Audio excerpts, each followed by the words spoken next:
Une ville.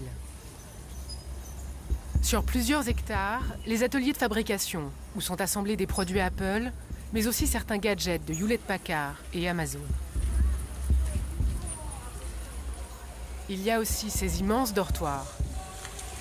250 000 personnes sont employées ici, la plupart venues des provinces les plus pauvres du pays. Beaucoup n'ont même pas 20 ans. Faut lever la main quand j'appelle votre nom. Une fois à l'intérieur, les ouvriers qui filment pour nous reçoivent les premières consignes. Dès les premières minutes du recrutement, ils doivent se plier aux ordres et faire des heures de queue pour signer leur contrat. Il fait tellement chaud, mais pourquoi on refait encore l'appel? Tais-toi, tu gênes tous les autres. Arrête, il y a des centaines de personnes qui attendent à cause de toi. Bon, je reprends. Tout le monde devra se souvenir par cœur de sa place. Tu la fermes toi aussi. Si tu veux parler, tu n'as qu'à venir ici. Au bout de quelques heures, les deux ouvriers qui portent nos caméras nous retrouvent pour nous livrer leurs impressions. Pour obtenir ce contrat qu'ils viennent de signer, ils ont dû se plier à des consignes très strictes. Ça a duré toute la journée.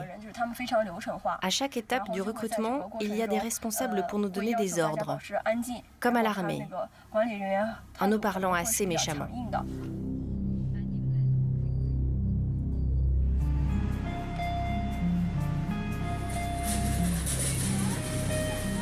Leur tournage reprend. Aux ordres permanents s'ajoutent des conditions de travail éprouvantes.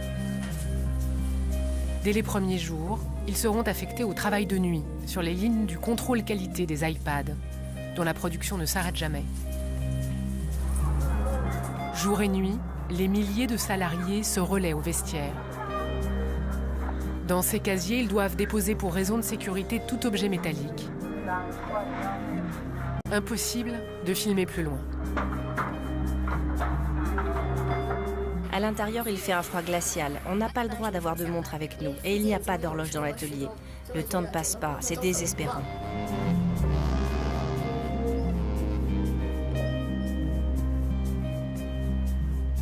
On devait travailler toute la nuit pendant 8 heures et finir à 5 heures le matin. Mais ils ont décidé d'ajouter encore 2 heures supplémentaires. Je dois dire que c'est crevant.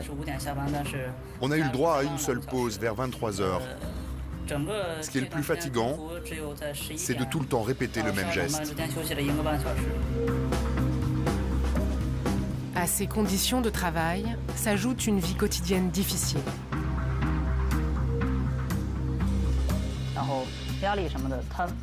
Après le travail, chacun rentre à son dortoir. Personne ne se parle. Ils dorment toute la journée et puis ils retournent travailler. Personne ne se connaît vraiment. Les ouvriers ne quittent l'univers Foxconn qu'à l'occasion d'un congé annuel.